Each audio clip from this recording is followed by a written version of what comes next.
Welcome to Single Parent Success Stories, a podcast designed to inspire single parents. Here you'll find resources from self-care to finances to parenting and everything in between. Discover what it takes to thrive. Let the stories inspire you to what is possible.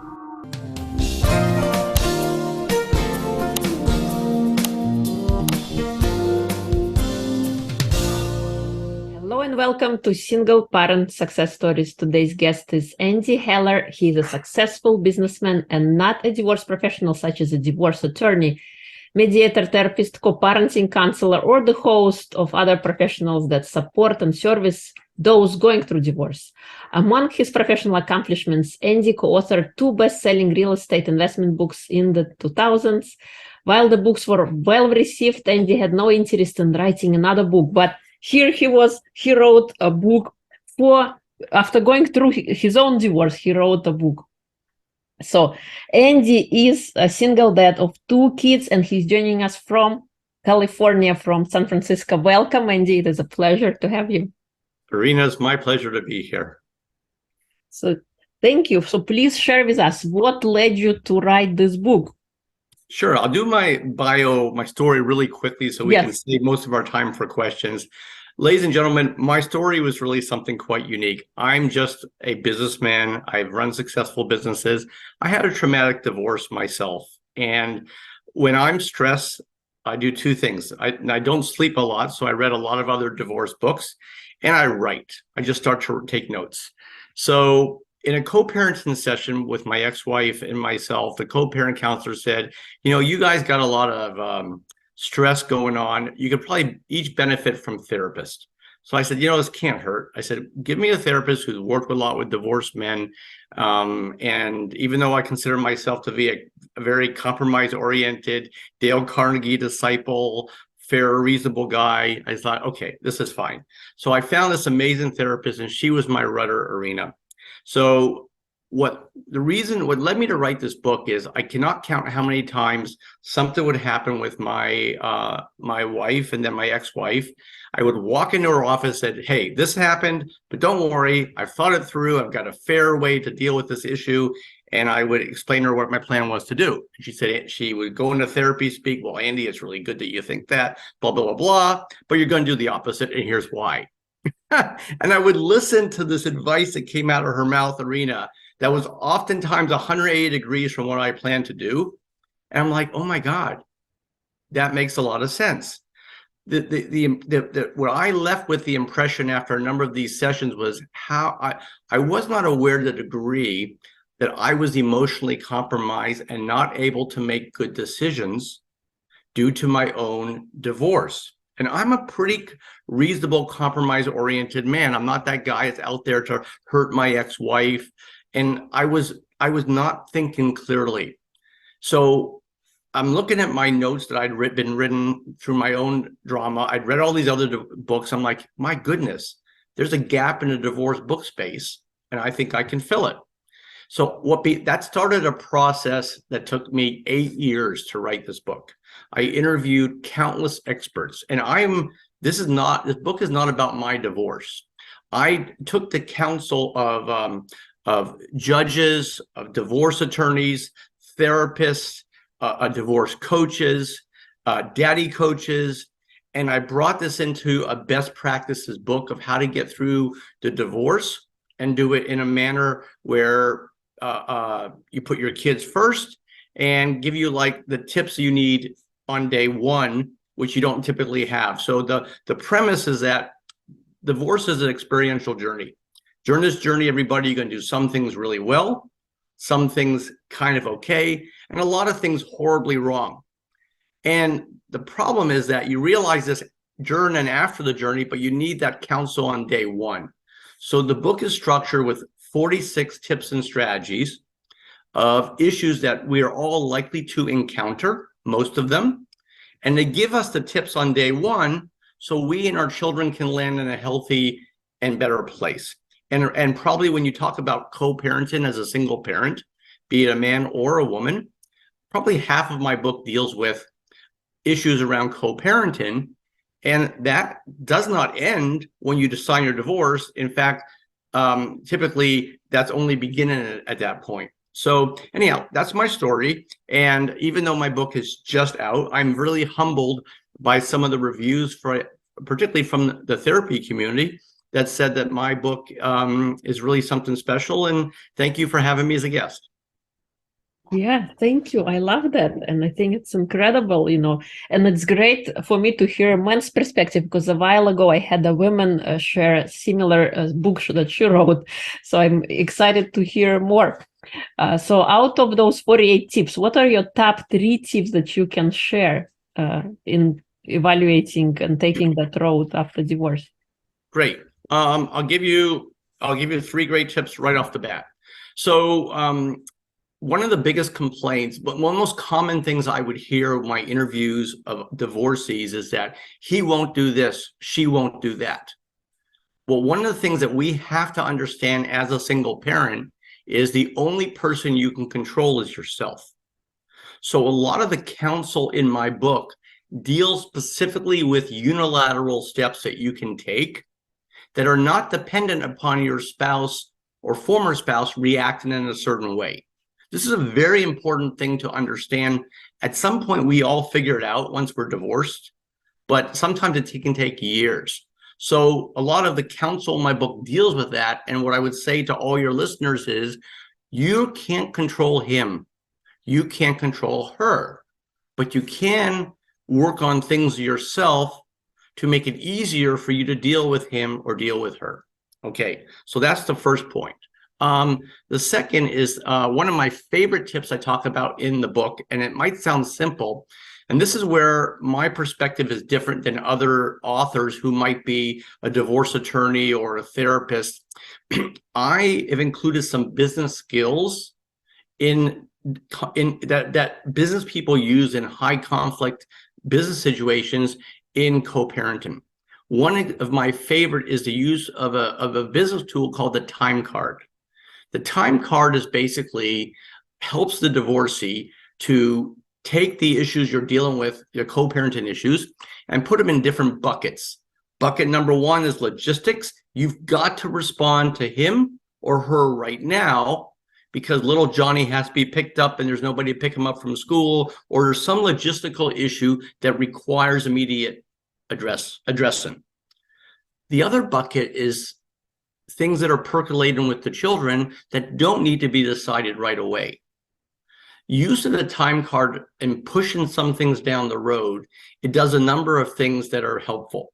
One is with kids, a lot of these issues solve themselves. So a week later, it's actually not even an issue any longer. So it's one less thing you have to deal with your former spouse with. The other is really powerful. We all make better decisions as human beings, Irina, when we have time to process things. So just by kicking it down the road and punting a little bit, it gives you a better chance to think through, okay, wait, hold on a second here. I know my ex. I know what he's inclined to do here. I know what she's inclined to do there. She's going to give me trouble here. He's going to give me trouble there. All right, how am I going to deal with this? And a week later, instead of at that time, you're going to manage that situation a lot better. Okay. Another one of my favorite tips that I offer, co-parenting tips, is changing the texture of your communication. Now, again, I have a whole chapter on this, so I'm going to try to give it to you in about 60 seconds. There's a lot of the divorcees that I interviewed would say, whatever I say, no matter how reasonable, he's going to push back because the suggestion came out of my mouth, or she's going to push back. And this is not an uncommon thing you hear from divorcees, okay? So you change the texture of the communications on email and text, where you're defining issues with the children as a problem, and you're asking him, you're asking her, what do you think? And skillfully, you're trying to work the response to an outcome that you want in the first place. The difference is, it's like playing poker. You're not divulging your hand. So Irina, if you don't want little Johnny to go to ballet any longer because he's always complaining, all right, you can't let your ex know. You say, I got a problem, John. In my home, all I'm getting are complaints from little Johnny. You're probably getting the same thing. What do you think we should do?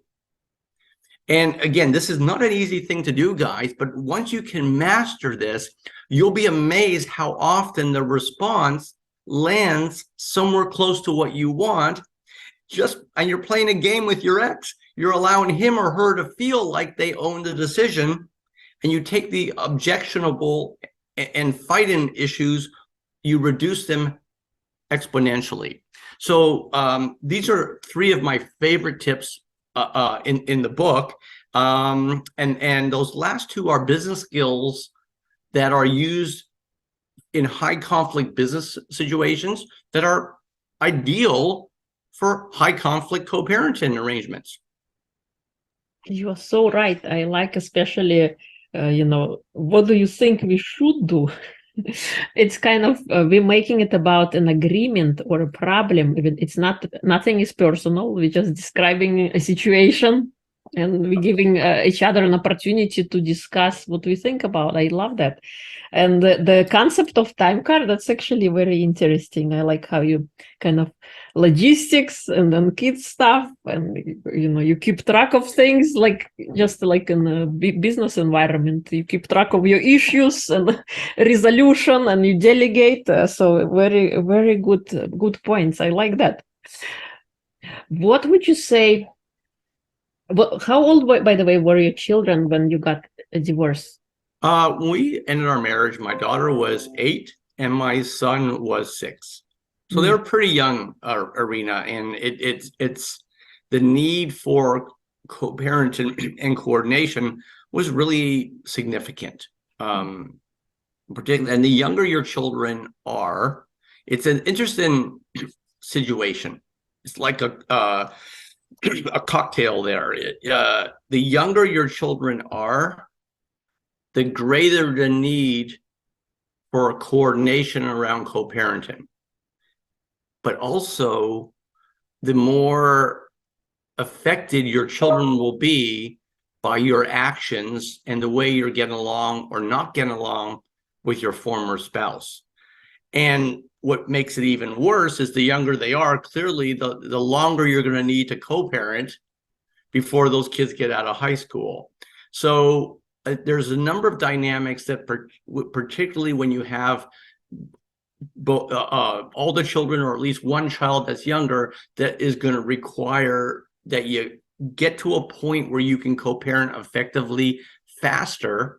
Because the last thing we want to do as parents is screw up our children because we're not able to co-parent effectively with our former partner. And it's not easy, guys. That's what I can say. And again, that's why I come back to the first thing I said is you got to focus on unilateral steps.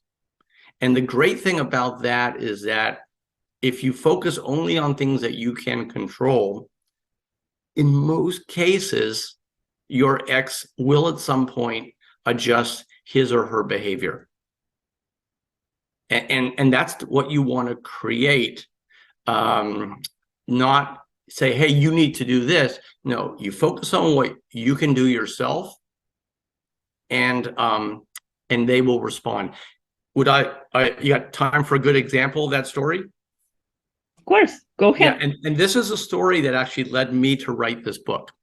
So, and it came down to, which is probably the number one issue in co-parenting, is the custodial calendar.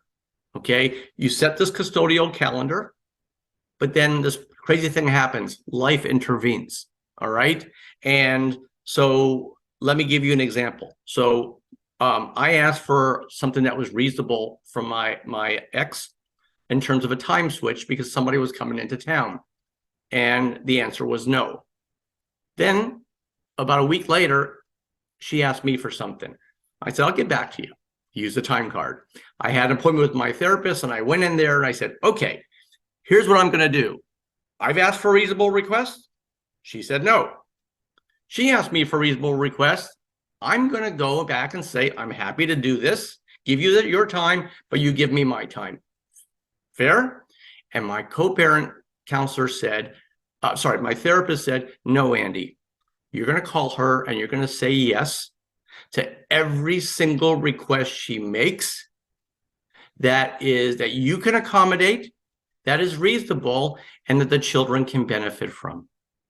And you are not going to link any of her requests to any of your desires. And it took me like a handful of but. Andy, just focus on what she's asking of you. And I will, in all likelihood, she will at some point change her behavior. I would expect her behavior to change in about 18 months. Well, my therapist was wrong, Irina. It took 6 months. That's all. So the natural thing that we were inclined to do, we human beings, is link. Well, I'll say yes to your request, you say yes to my request. But that's not what you're supposed to do. If the request that comes to you is reasonable and the children can benefit and you can accommodate, you say yes with no preconditions and no request on the back end.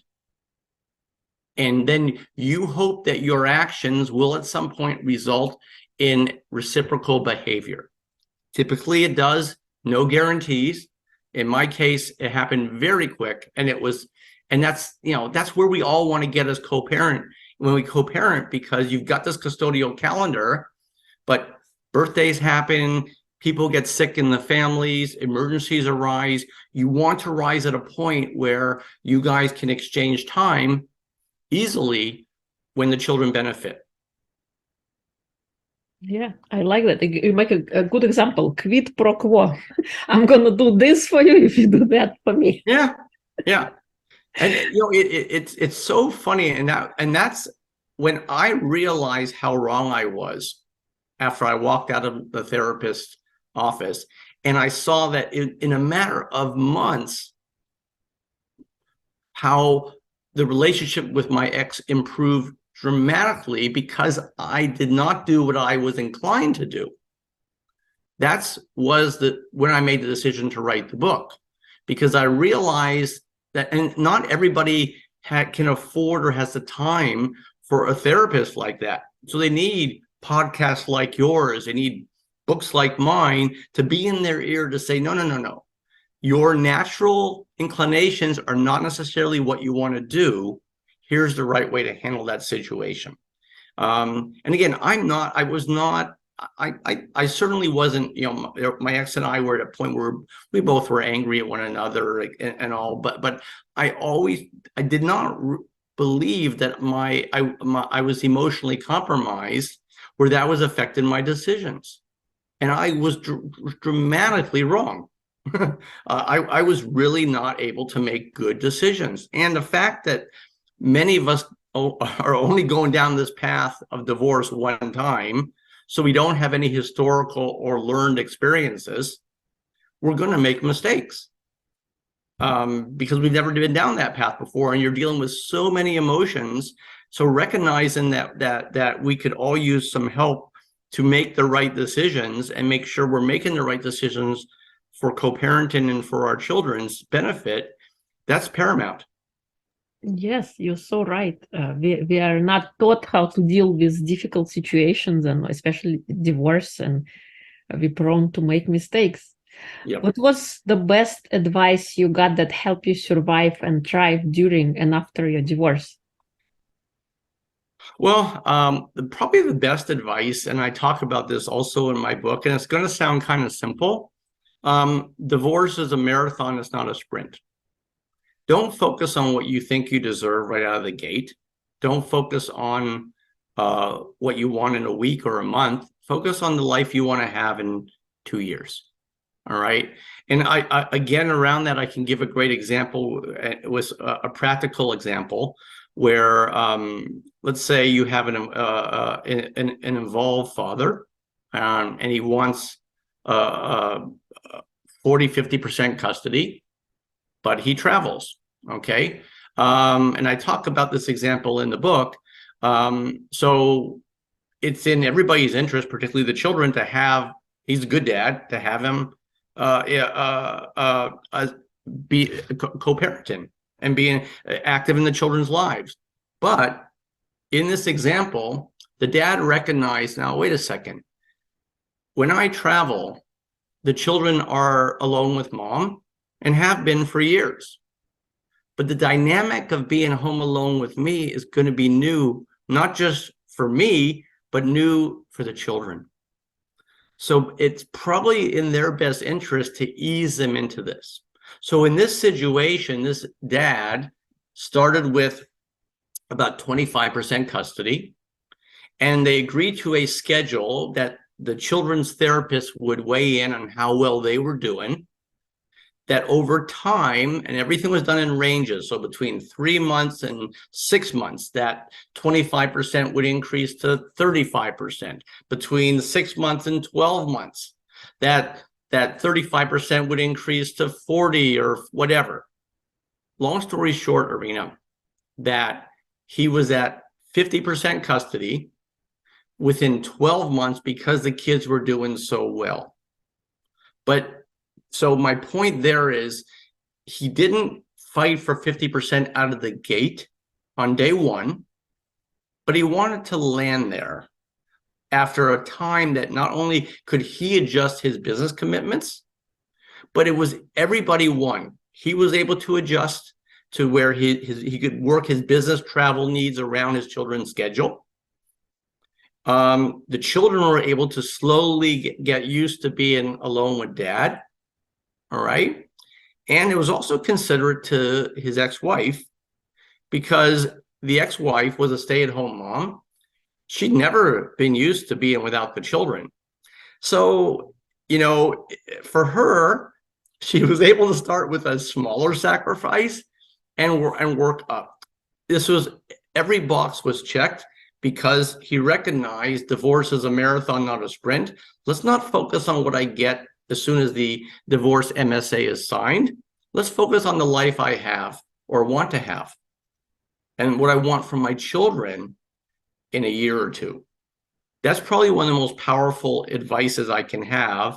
And, many of us, particularly if we're dealing with a lot of issues, other issues, whether there's a substance abuse or a third party involved,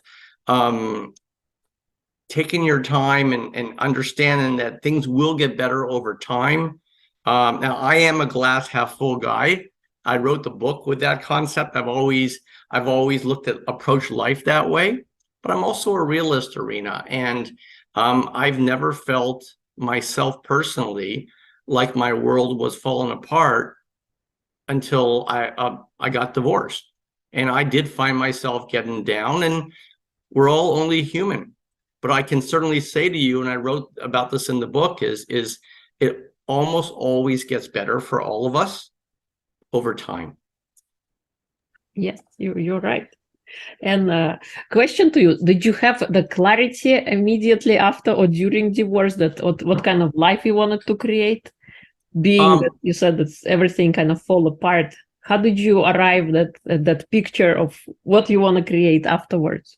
Well, that's a really powerful question. And I think that question, I believe every divorcee should ask themselves that. What do I want my life to look like in 1 or 2 years? For me personally, I did. For the most part, I knew I wanted to be an involved father. I knew I wanted to adjust my business schedule so I could have maximum time. Personally, I made it one rule to myself. I would recommend this to almost all divorcees, that when you have young children, I think I hired a babysitter twice in 8 years. Because my attitude I took, if the children are with me, then they don't need to be sitting at home with the babysitter. I'll do my personal stuff when it's not my custodial time. So I had a vision of being an active dad, being involved in the community, having a presence at my children's school, and being an involved dad during the week. So it wasn't like a weekend dad. So I could be that dad that sits down and helps the kid with homework. And that's not an easy thing to do if you're not patient. So I did have that vision, and but not all of us have that. Okay. And I think that that's actually really important. There's a really great story I talk about in the book that, and the stories are about a lot of these divorcees I interviewed. And this is a really great story where the couple splits up, and the husband said, you know, I'm going to leave the home. And he the wife stayed in the home with the children, so she had some stability there. And he financially, he was not in a place yet where he could go and get his own place. So he stayed with friends for 3 months. All right. And it was really difficult for him because his co-parenting time was in the house what they used to share. And so it really wasn't an ideal situation. But what it allowed him to do is he used those 3 months not only to save money because he stayed with friends, he put a plan together. Okay, where am I going to live? What is my budget? What type of rooms am I going to create for the children? Okay, and he used that as kind of like a reset time. So when he got his own place, what he did was he brought in a family member, flew in from Toronto, and helped him create, because the guy just, his world was falling apart. He wasn't like a lot of us are when we're divorced. We're not operating on full cylinders. All right. He recognized that. One of his relatives flew in and helped them. They went shopping. They got stuff for the daughter's room, stuff for the son's room. A friend took them to Bed Bath and Beyond. They got everything for the kitchens and the bathrooms. And so my point there is he took 3 months there to visualize what he wanted his home life to look like, what he wanted the children's home to look like. And that gave him a lot of time, and he planned it. And he said, Andy, I had a great home, but I could not have done it if I didn't take those 3 months off, and if I didn't ask for help, because I really was not, I was not operating at peak efficiency at that time. So for me, I had that vision. Not everybody has it, and that story is a great example of taking a step back and kind to assess what you want your life to look like. Yes, you bring a very good point. And for me, it took some time to realize what did I want my life to look like. And I didn't know at the time of divorce immediately what kind of plans or what to put together, with the goal just to create happy life and to create stability for the children, but nothing solid or concrete. And it took some discovery and some points. So thank you for sharing that powerful story. And that it takes time for us to create that clear vision. Yes. Yeah. What would you say the smallest thing you've done in your life that had the biggest impact so far? The smallest thing I've done in respect to the divorce? In general, up to this point in your life. um, you wrote the book, you had yeah. the whole journey. So what would you say was the smallest contributor on your life path, on your journey? Well, okay, I love that question, and I'm going to give a great story. And just to this book is not about my divorce. I take the counsel from experts, and my job in writing the book is I'm the master organizer, taking the counsel from field experts and organizing it as a best practice manual. There are a couple stories in there that might have my footprint on there because I went through one myself. One of the smallest that had a big impact, and it's going to sound completely hokey, but it really worked well. Many of us divorcees find ourselves in co-parenting situations that are really toxic. Okay, and again, the good news is that typically passes. And remember, I said earlier, focus on unilateral steps. So this is the unilateral thing I did. Okay. I pretended that whenever I was in my spouse's home that I was wearing a rubber suit, and everything bounced off of me. All right.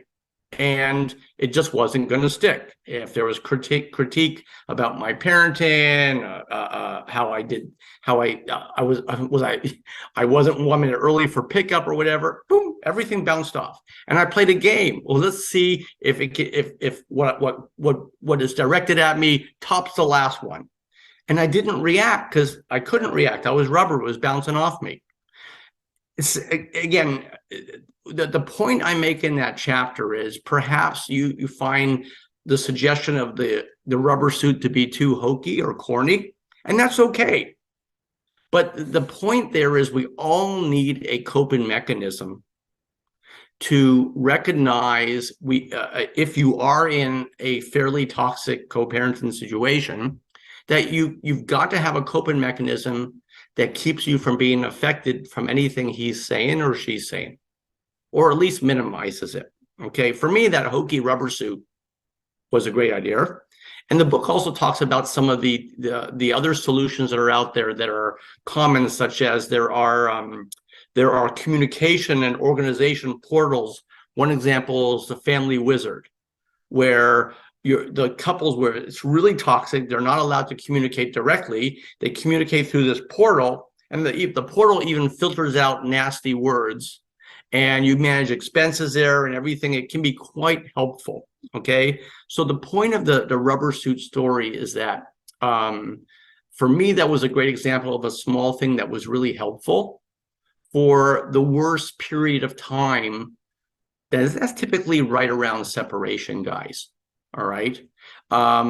Whether you adopt something like my rubber suit or not, the takeaway point there is, if you are in a challenging situation, you've got to have a tool, a strategy that you've identified with now today as you manage through that situation, so you're not affected, and more important, so your children aren't affected.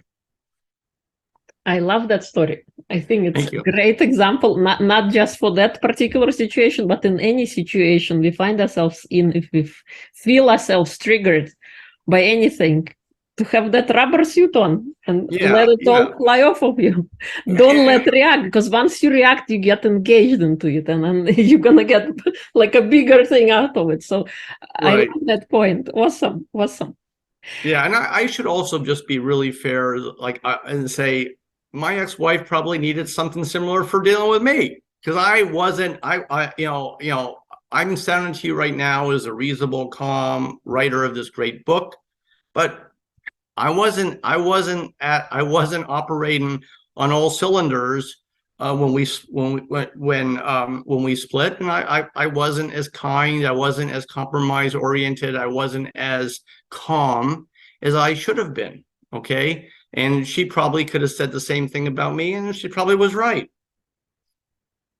We can only look back and trace our steps in the past. We cannot, when we're immediately in a situation that we're in, we can never see all of that is coming along. And we've, so totally agree with you. Yes. Is there anything I haven't asked that you would like to share? The last one more thing I would say, and it's funny, I did an interview about this last week, and perseverance, everybody, is so important, and good old-fashioned perseverance to make your children's lives special, and for yourself. I'll give you a really great, a quick story that reflects that point. And so this was one of the families, the couples I interviewed, and the divorced guy, he was he's of the Jewish faith, and when he grew up, his family would always have a Sabbath dinner. The Friday night meal was the family get together. Okay, so they got divorced. And he would go back and forth between the East Coast and the West Coast where he lived, so on business. And whenever, in his separation agreement, whenever he would return, he would get the kids. So this became a challenge because if he was gone on the East Coast for the entire week, he'd return on Friday, and how the heck can he receive the kids and have his nice meal? The second problem was that splitting up, the community did not really know him as a divorce, as a dad, as a single parent, and he wanted the community, the friends and the parents of his children's friends to feel comfortable with their children being alone with him. So he killed two birds with one stone with this great story of perseverance. What he would do is, before he would go east on business, he would set the table and he would buy a full meal, cook it, and freeze it. He has a menu already figured out. He would go to his children and say, and he was networking and figuring out who the parents and friends were of the children, and he would invite a mystery guest for dinner. Okay. And the kids he would call them and said, well, don't forget about Friday night. Who's coming to dinner, Dad? Can't tell you. It's sworn to secrecy. All right. So now he would catch the very first flight on the East Coast. So he'd get up around 3 a.m. Pacific time to catch the first flight out on the East Coast, fly back. If the flight was on time, he would land around 11:30 on the West Coast, get out of the airport. Maybe there was enough time to get a run in, go get the kids from school. All right. He would do a carpool with the daughter to ballet. Okay. And pick up a friend. And then he would take the son to soccer practice after school, where he was an assistant coach. All right. Now, because he carpooled with the daughter, with another mom, the other mom would pick up the daughter from ballet and bring her back to his place. All right. Now, one thing I didn't tell you, Irina, is he paid a college student to go into his home on Thursday night, take the dinner out of the freezer so it could defrost, and purchase any vegetables that are needed, that he needs for the dinner. Okay, so the guy would get back just before 6 o'clock, just in time to get a quick shower, puts the dinner in the oven, works on the salad or anything prep. Okay, the family walks in at 7 o'clock. They have a nice dinner. Okay, around 9 o'clock they leave. He does the dishes, puts it in the dishwasher, and then the tradition they had on Friday nights is they would all watch a movie together. The daughter would always complain, Dad, you always fall asleep during our movies. These kids had no idea that this poor guy has been up for almost 24 hours, all to make this special dinner and experience. His perspective, which we can all learn from this, is that just because I'm getting divorced, this special tradition should not end for the children. But to make this happen, we all might need to really roll up our sleeves and do what we, persevere and put some extra good old-fashioned effort in to make sure our kids have these really powerful experiences, Irina. And when the kids got older, he said he was able to tell his kids what he would do to make those experiences, and they're like, Dad, we had no idea. I said, yeah. And all that criticism and yelling at me for falling asleep, I had reason to. I was exhausted. But I think perseverance and to your earlier question, having a vision of the type of life you want to have, and coming up with a plan to get there and get yourself through those first few years, which can be really difficult. Okay, particularly if you're immediately co-parenting by yourself and you don't have a new person in your life, it's not easy. Particularly if you have more than one child, then you got one set of eyes watching 2, 3, or 4 kids. That's not an easy situation. All right, and recognizing that and that it is difficult and it might necessitate some additional steps and extra effort on your part. That's a pretty astute observation, and that will help you. I love that story. That's incredible. Yeah. Perseverance, wow, and such commitment and dedication. And Yes. Yeah, and I would also say, Irina, for men, women, however toxic our split may have been, it's so important that you arrive at a place where you can at least co-parent reasonably. All right. And any disagreements that you are having around co-parenting are done privately out of earshot of the children.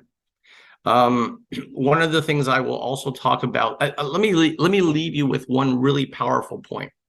And this I talk about in the book. We've all read or we've all heard, don't bash your ex in front of your children. That's nothing new. Okay. But what I learned from a therapist, which I wrote about in the book, was really powerful. Okay. There's a bigger reason why you don't want to do this, guys. And this doesn't come from me. This came from a therapist, and I talk about this in the book.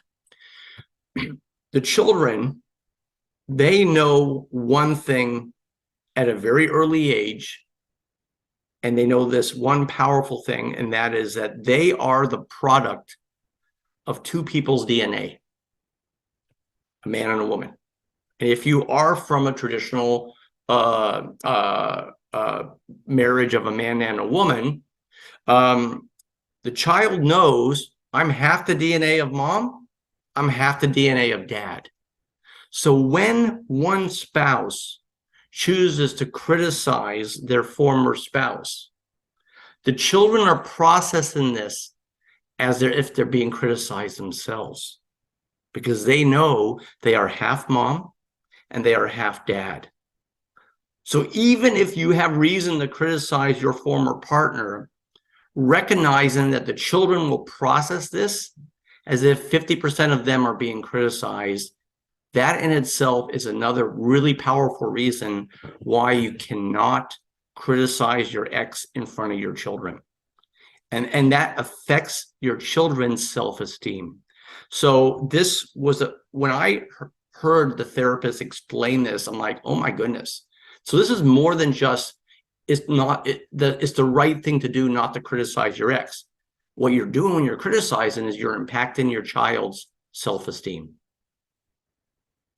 Yes, you bring a very good point, and I totally agree with you that it's I call it relationship is with the mother and the father, and if they had disagreements, it's one thing. The children should still have the idea of two parents in their life. For sure. If people, where do we listeners can purchase your book? Sure. The easy thing to do, everybody, is to go to Amazon. The book is called Take the High Road, Divorce with Compassion for Yourself and Your Family. You can get the book on Amazon, and we have a website if you want to reach out to me, www.takethehighroaddivorce.com. I do want to say one last thing about the title. There is a misconception when I say divorce with compassion for yourself and your family. Some people might infer, well, this means giving up the farm. No. It's the opposite, guys. And this comes from attorneys. The fewer conflict points you have with your ex, the more money you're going to save, the lower your stress will be. So by divorcing with compassion for yourself and your family, you're also typically saving money and lowering your stress. Okay, so this is a really powerful point. And I will say it's not always easy to do because our emotions are heightened, but that's how people can reach me. And, the last thing I'll say, Irina, is that this is not my business, guys. I'm a successful businessman in different fields. And I wrote this book because I saw that there is an opportunity to help a lot of others. Half of marriages go down this path. And if I can help 10, 20, 40,000 people with some of the counsel that I put in my book, it's going to be worth it. Yes, you're so right. And I love hearing your perspective on this. And I'm excited to read your book. And we will include all of the links in episode notes, and so that listeners can connect with you directly and get a copy for themselves. Thank you so much for coming on, sharing your wisdom, your journey, and your book, and your incredible stories. I love how you have a story for every explanation. It makes it so much more interesting. Thank you so much. Irina, it's been my pleasure. I'm happy to be a part and love to come back anytime.